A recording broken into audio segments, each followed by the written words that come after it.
भारत के इस कोने में ऐसे रहस्य छिपे हैं जहां बादल भी जमीन को छूकर निकल जाते हैं।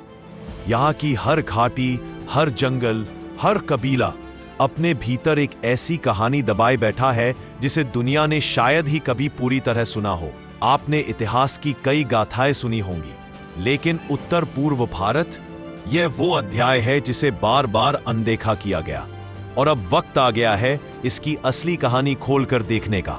8 राज्य, सैकड़ों कबीले और ऐसी सभ्यताएं जहां राज सिर्फ तलवारों से नहीं, परंपराओं से किया जाता था।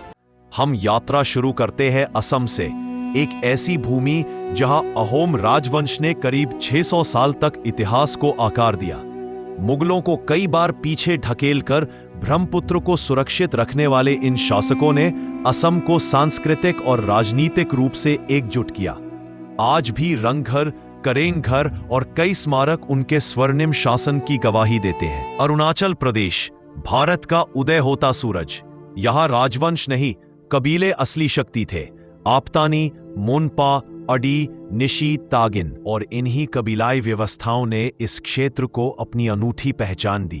तवांग मठ सदियों से शांति का प्रहरी बना खड़ा है। मेघालय, बादलों का घर, खासी, गारो और जयंतिया जनजातियों की मात्र सत्तात्मक व्यवस्था इस राज्य को बाकी भारत से बिल्कुल अलग बनाती है। यहाँ की सभ्यता ने प्रकृति को सबसे बड़ी सत्ता माना और शायद इसी वजह से ये धरती इतनी शांत महसूस होती है। मणिपुर की कहानी उत्सव और युद्ध दोनों का संगम है। कंगला किला मैती राजाओं और पाखांगबा जैसे पौराणिक प्रतीकों का केंद्र रहा। 1891 का एंग्लो मणिपुर युद्ध इसी भूमि पर लड़ा गया, जिसने यहाँ के लोगों की वीरता को एक नई पहचान दी। लुशाई पहाड़ियों में बसे मिजोरम में शताब्दियों तक जनजातीय सरदारों की व्यवस्था चली। छोटे छोटे गांव पर भीतर से एकदम अनुशासित। मिजो संस्कृति आज भी एकता, साहस और सामूहिक जीवन का अनोखा उदाहरण है। नागालैंड, योद्धाओं की धरती। नागा कबीले आओ, कोन्याक, अंगामी, सेमा, हर कबीला अपने आप में एक स्वतंत्र सत्ता था। उनकी परंपराएं, उनके युद्ध नृत्य और अपनी मिट्टी की रक्षा, यही उनका साम्राज्य था। त्रिपुरा, जहां 1000 साल से भी ज्यादा समय तक माणिक्य राजवंश ने शासन किया। जयंता महल और नीर महल आज भी इस वंश की कला और भव्यता का जिंदा प्रमाण है। हिमालय की गोद में बसा सिक्किम, जहां 17वीं सदी से नामग्याल राजवंश की सत्ता रही।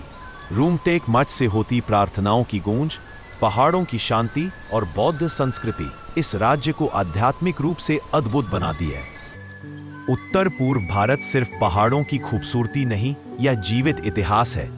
कबीले, राजवंश, युद्ध, संस्कृति सब मिलकर इस क्षेत्र को भारत की सबसे रंगीन और अनदेखी धरोहर बनाते हैं। यह कहानी आज खत्म होती है, पर इसकी आत्मा, वो तो हर घाटी, हर बादल, हर मुस्कान में जिंदा है।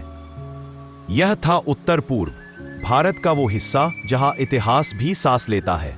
जय हिंद, जय भारत।